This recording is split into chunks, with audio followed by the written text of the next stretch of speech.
Travis Gafford here, continuing my conversation with Noah Winston about Immortals, and now we're going to sort of wrap things up by just talking about the team and the future of the company, because you're in an interesting position compared to some of the other orgs in that you have investors who you've had to kind of sell on, you know, what the company is going to look like down the road. And so I feel less guilty asking you, what does Immortals as a company, as a brand, look like 2-3 years down the road as you start to seek investment and really build everything out?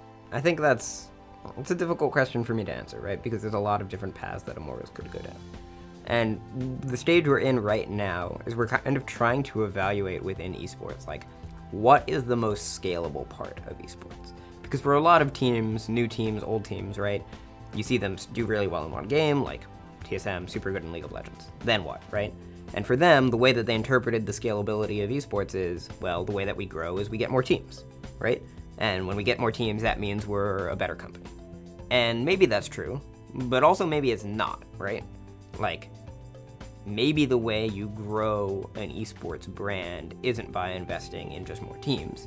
Maybe it's by investing in a sales force. Maybe it's by investing in more infrastructure or more content creation. The thing is that esports is still so young that we don't really know the best way to grow a particular brand, because right now, you know, our revenue models are like merchandising and sponsorships and that sort of stuff. And none of those revenue models have really reached their mature point yet, right? We haven't seen Nike come in and throw like $10 million at teams. Right. That hasn't happened. So when we think about, you know, what is effective at scaling in the current ecosystem of esports, that's not necessarily what's going to be effective 2 years from now when it comes to what does esports look like. So we're still kind of in the evaluation phase of how do we want to expand? Where do we want to expand? And when we do expand, how do we make sure it's in a sustainable way that will still be the right way to grow a company for 2 years from now, not just for next week? So it sounds like you are a little skeptical about the idea of like, all right, now we're going to pick up a Hearthstone Pro, now we're going to pick up a CSGO team, now we're going to pick up a Dota team. I'm not inherently skeptical of growing by picking up more teams. I am skeptical of picking up more teams just because you want to have more teams, right? For us, if we pick up a team, it's going to be a team that integrates with who we are as a company, right? And who we are as a company is competitive excellence in League of Legends. It's entrusting our players with a lot of responsibility. It's treating our players well.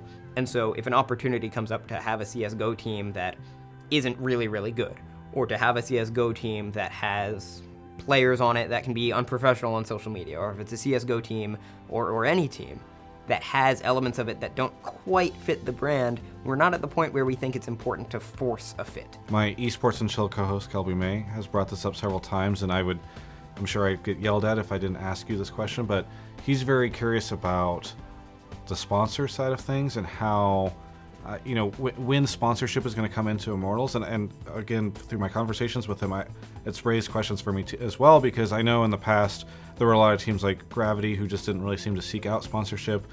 Immortals right now appears unsponsored based on website and social media. Mm-hmm. So for you, when is the time to strike, or when do the sponsors start coming in and you guys start generating revenue that way as well? So we're definitely in those conversations, right? That'll, you know, things will be happening on that front pretty soon.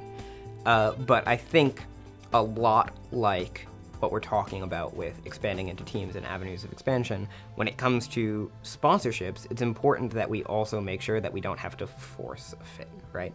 So for us, you know, we have the luxury of investment funding, which gives us the luxury to be a little bit picky about who we want to work with. Yeah. So we aren't put in a scenario where we say we have to take this sponsorship from a company where our ideals don't really line up, right? Or we have to take the sponsorship from a company whose product we don't really believe in. So for us, it's much more about finding the right fit for something that becomes a sustainable long-term partnership. Because I think that's really how you make sure that your esports business of today transitions into an esports business of 2 years from now, right? You make sure that the partnerships you're creating are sustainable, you're building lasting relationships, which we've seen do really amazing things for even like endemic brands and establishment teams, like the relationships between TSM and C9 and a company like Logitech. They've been working together for a long time. They've really understood how to cater to each other's needs in a way that you aren't going to get if you sign a sponsor and then work with them for 2 months and then drop them for another sponsor.